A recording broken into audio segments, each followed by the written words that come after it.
Bismillahirrahmanirrahim. Ya ayyuhalladzina amanu ittaqullaha haqqa tuqatih wa la tamutunna illa wa antum muslimun. Ma'asyiral muslimin, jamaah salat Idul Adha rahimakumullah. Segala puja dan syukur kehadirat Allah Subhanahu wa taala. Mulai dari tasbih, tahmid dan takbir, kita ucapkan kehadirat Allah Subhanahu wa taala atas seluruh rangkaian nikmat yang diberikan kepada kita semua, sehingga kita dapat berkumpul di tempat yang mulia ini untuk merayakan hari raya Idul Adha. Salawat serta salam senantiasa kita curahkan kepada Nabi kita Muhammad sallallahu alaihi wasallam beserta keluarganya dan para sahabatnya. Semoga kita kelak akan mendapatkan naungan syafaatnya nanti di yaumil akhir. Amin ya rabbal alamin. Jamaah salat Idul Adha yang dirahmati Allah, Idul Adha disebut sebagai Idul Haji atau Hari Raya Haji, yang pada kesempatan ini para jamaah yang ada di Arab Saudi identik dengan kegiatan kaum muslimin sedang menunaikan ibadah sakral yang wajib, yang tentu itu adalah paling utama, yakni ada wukuf di Arafah. Para jamaah haji yang wukuf memakai pakaian serba putih dan tidak dijahit. Inilah yang disebut sebagai pakaian ihram, di mana pakaian ini melambangkan persamaan. Tidak ada beda antara kaya dan miskin. Semuanya sama memakai pakaian yang putih tanpa ada jahitan.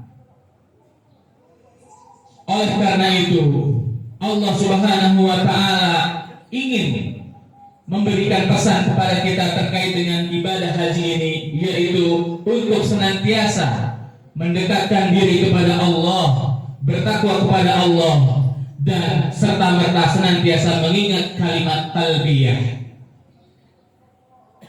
Jemaah salat Idul Adha yang dimuliakan Allah, di hari ini kita juga sedang memperingati peristiwa yang sangat agung, yakni adanya contoh pengorbanan seseorang terhadap sesuatu yang sangat berharga. Sesuatu yang sangat berharga tersebut tentu sangat dicintainya, yakni beliaulah ayah dari para nabi, yakni Nabi kita Ibrahim alaihissalam, yang sering kita dengar kisahnya mengorbankan seorang anak yang sangat dicintainya, yang sangat satu-satunya, yakni Nabi Ismail alaihissalam, yang kemudian Allah balas dan Allah ganti dengan seekor domba. Dalam peristiwa ini Allah menyeratkan berbagai pesan kepada manusia yang perlu kita maknai dalam ibadah kurban di hari raya Idul Adha ini, yang insya Allah akan dibahas pada khutbah yang singkat ini, yakni makna berkurban secara psikologis dan belajar dari keluarga Nabi Ibrahim alaihissalam. Dalam Al-Quran surat Al-Kautsar, Allah Subhanahu wa taala berfirman, A'udzu billahi minasyaitonir rajim. Bismillahirrahmanirrahim. Inna a'tainakal kautsar fasalli lirabbika wanhar. Inna syani'aka huwal abtar. Sesungguhnya kami memberikan kepada kita semua kamu nikmat yang banyak, maka dirikanlah sholat karena Rabbmu dan berkurbanlah. Sesungguhnya orang-orang yang membenci kamu itu adalah orang yang terputus dari rahmat Allah. Quran surat Al-Kautsar ayat 1 dan sampai dengan 3. Masya Allah, ayat ini telah memberikan pelajaran berharga dari Allah berpesan kepada kita. Ibadah berkurban merupakan ibadah yang tidak wajib seperti pada umumnya sholat. ibadah kurban tentu berbeda dengan sholat 5 waktu. Namun jika dihitung secara matematika, ibadah kurban jika ingin ditunaikan oleh seorang muslim, maka ini adalah tentu bukan sebagai kewajiban kita semua untuk menunaikannya. Padahal Allah menyandingkan di dalam ayat tersebut dengan perintah sholat yang tentu itu adalah perintah yang sangat wajib bagi umat Islam.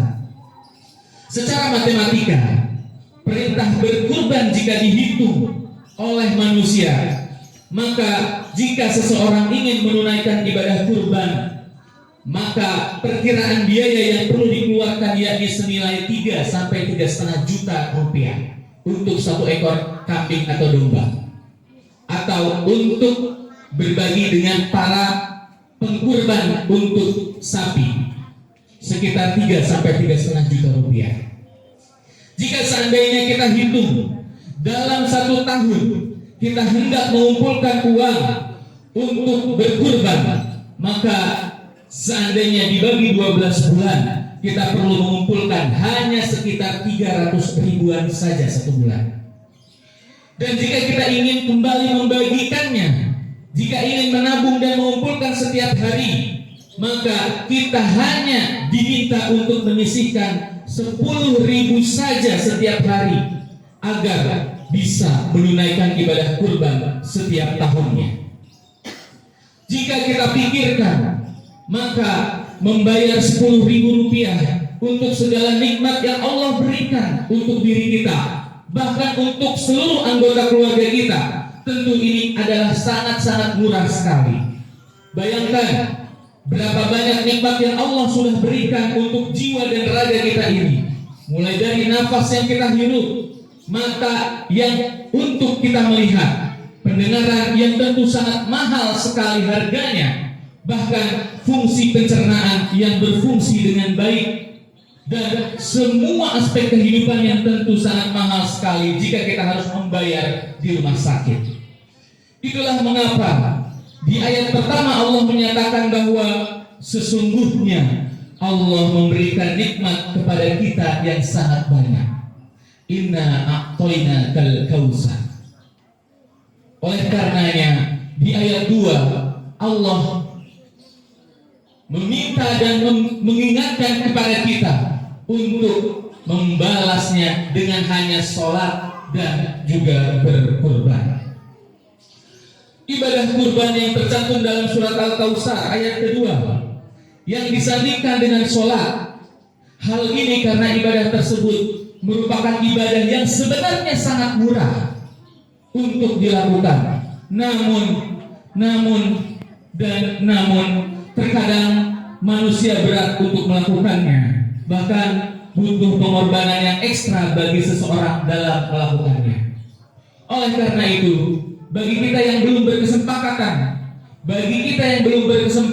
untuk berkurban di tahun ini, semoga Allah mudahkan di tahun depan kita mampu menyisihkan sebagian rezeki kita untuk membeli dan mengorbankan rezeki kita untuk hewan kurban yang akan kita beli. Ini sebagai ungkapan rasa syukur kita atas banyaknya nikmat yang Allah berikan dan Allah sudah limpahkan kepada diri kita dan seluruh anggota keluarga kita. Dalam dunia psikologi, ini dikenal sebagai bentuk kebersyukuran. Seperti yang kita pernah ketahui sebelumnya, bahwa kebersyukuran sangat bermanfaat buat diri kita dan emosi kita. Sehingga seseorang ketika menunaikan ibadah kurban akan tentu juga melatih sifat prososial atau peduli terhadap sosial lingkungan sekitar. Ketika individu membeli hewan kurban dengan harga yang relatif mahal, bahkan sampai jutaan, maka tidak ada niat lain dalam dirinya kecuali untuk menyembelih dan membagikannya kepada orang lain. Ibadah ini tentu melatih keikhlasan dan melatih seseorang terhadap tidak cinta terhadap dunia yang sementara ini. Berbeda dengan sedekah yang mungkin kita seringkali melakukannya dan tentu tidak terlalu besar nilainya. Ada yang 10.000, 50.000, 100.000 ketika kita sekali mengeluarkannya. Namun dengan hewan kurban ini berbeda, jutaan, Bahkan ada yang sampai puluhan juta mengorbankan hartanya untuk berkurban. Dan setelah membelinya dengan jutaan tersebut, seseorang yang telah berkurban rela untuk dibagikannya kepada orang di sekitarnya. Perilaku ini tentu merupakan sebuah latihan untuk ikhlas yang sangat berat. Tentu semakin berat untuk menjadikan diri sebagai orang yang sangat ikhlas. Inilah yang tentu akan melahirkan seseorang agar bisa lepas daripada cinta dunia. Sebagaimana banyak sekali orang-orang yang kita lihat, banyak yang mengumpulkan harta, baik itu rumah, mobil, uang, dan hingga flexing di media sosial. Kita lihat mereka bergaya menampakkan semua harta yang telah Allah berikan. Tapi sayangnya banyak di antara mereka yang telah mengingkari apa nikmat yang telah Allah berikan. Inilah pelajaran berharga terhadap ibadah kurban yang tentu hari ini kita peringatkan sebagai Hari Raya Idul Adha. Ibadah ini tidak terlepas dari keinginan seseorang untuk melepas dari keduniaannya. Permasalahan harta, permasalahan yang sifatnya fisik dan berharga. Bahkan banyak orang yang berharta sehingga orang tersebut cemas, tidak bisa tidur, bahkan stres karena memikirkan harta dan mempertahankan yang dimilikinya. Keikhlasan inilah yang menjadi kunci bagi seseorang yang berkurban agar dapat bermanfaat secara syar'i. Bayangkan betapa berharganya seorang Nabi Ibrahim. Jika kita menjadi Nabi Ibrahim, kita diperintahkan untuk menyembelih dan mengorbankan anak kita yang harganya bukan hanya 3 jutaan, tapi bahkan miliaran. Anak kita berharga triliunan. Jika seandainya kita diminta untuk menyembelih, sungguh sangat-sangat berat sekali rasanya. Inilah pelajaran yang sangat berharga yang Allah ingin berikan kepada kita semua umat Islam, sehingga kita semua mencapai satu, yaitu keikhlasan terhadap harta dunia yang kita korbankan. Jamaah sholat Idul Adha rahimakumullah.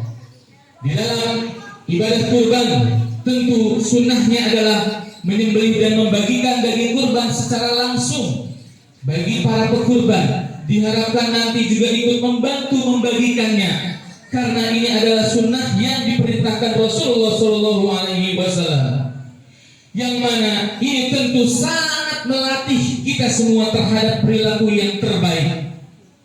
Ketika daging kurban telah kita berikan kepada orang lain, apa yang kita lihat, apa yang kita rasakan, tentu ada rasa senang, senyuman, kebahagiaan bagi seseorang yang menerimanya. Dan tahukah para jemaah sholat Idul Adha rahimakumullah, ketika hewan kurban ini dibagikan, maka yang menerima adalah orang-orang yang bukan hanya orang-orang duafa atau tidak mampu, orang kaya, orang tidak Islam pun juga ikut menerima daging yang disembelih ini. Inilah mengajarkan betapa Islam sangat begitu empati yang ingin diajarkan oleh Nabi kita, Nabi Ibrahim alaihissalam, agar manusia senantiasa muncul rasa empati dan sikap saling memberi. Tentu ini sangat bermanfaat positif bagi kita semua. Ann Serangbo, salah seorang tokoh psikologi dari Departemen Ohio University Amerika, dia bukan seorang muslim, melakukan penelitian yang tentu menyatakan bahwa empati sangat-sangat bermanfaat dan sangat banyak keuntungannya bagi seseorang. Ini adalah alat untuk menyelesaikan seseorang ketika memiliki salah dan dosa kepada orang lain. Dan empati juga dapat membantu seseorang untuk mampu lebih bekerja sama terhadap orang lain. Jamaah sholat Idul Adha rahimakumullah. Di balik hikmah tentang berkurban Hari Raya Idul Adha, tentu kita perlu belajar dari kehidupan Nabi Ibrahim alaihissalam. Ada banyak yang perlu kita pelajari dan kita perlu teladani.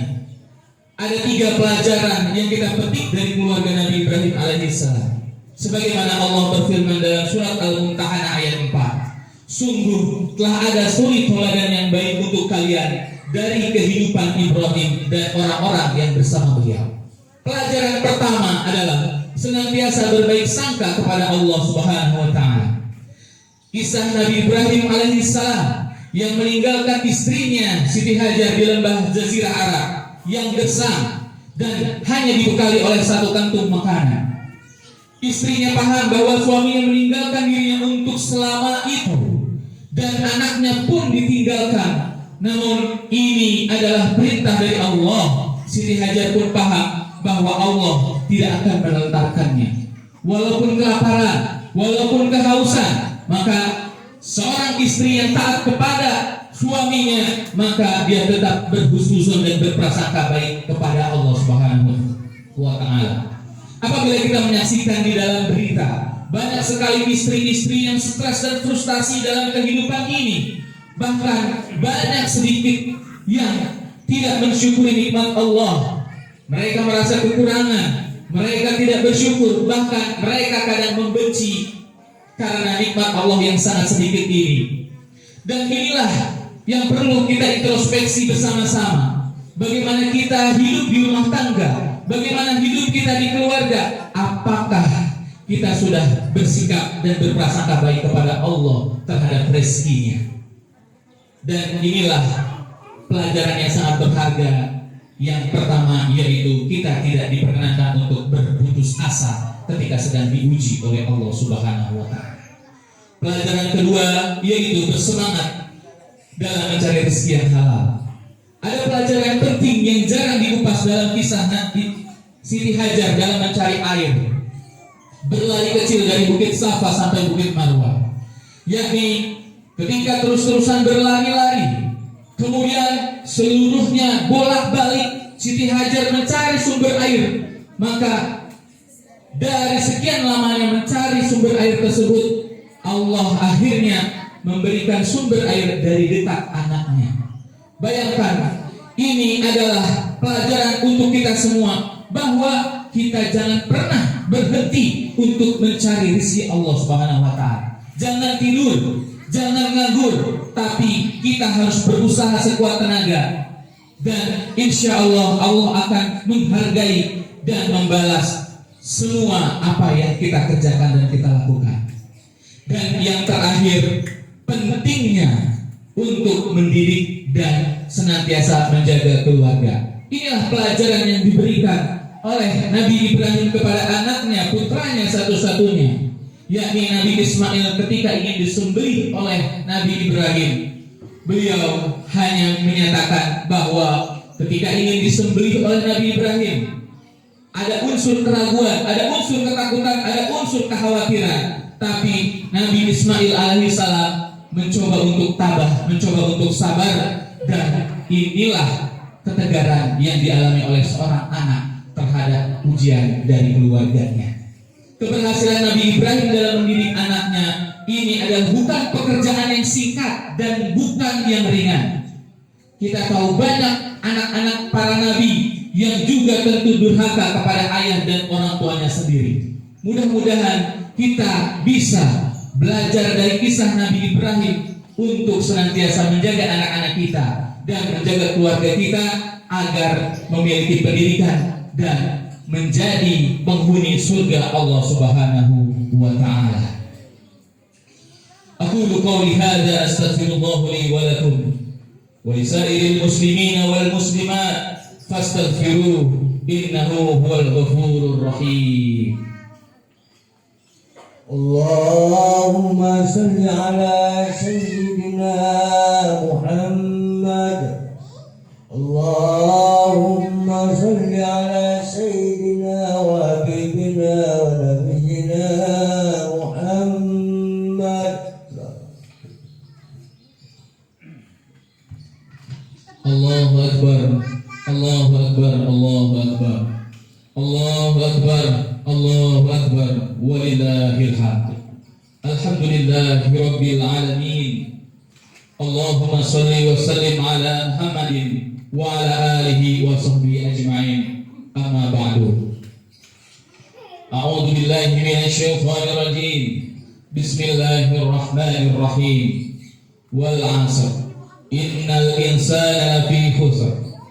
Illa alladhina amanu wa 'amilus solihati wa tawassaw bil haqq wa tawassaw bis sabr. Ayyuhan nas, ittaqullaha haqqa tuqatih. Jemaah salat Idul Adha yang dirahmati Allah Subhanahu wa taala. Mari sama-sama kita berdoa kepada Allah Subhanahu wa taala agar kita senantiasa istiqomah untuk menjalankan apa yang dipesankan oleh Allah melalui kisah Nabi Ibrahim alaihissalam, dan juga senantiasa istiqomah berada dalam ajaran Islam yang dibawakan oleh Rasulullah sallallahu alaihi wasallam. A'udzu billahi minasyaitonir rajim. Bismillahirrahmanirrahim. Allahumma shalli ala Muhammad wa ala ali Muhammad. Allahumma ighfir lil muslimina wal muslimat wal mu'minina wal mu'minat al ahya'i minhum wal amwat.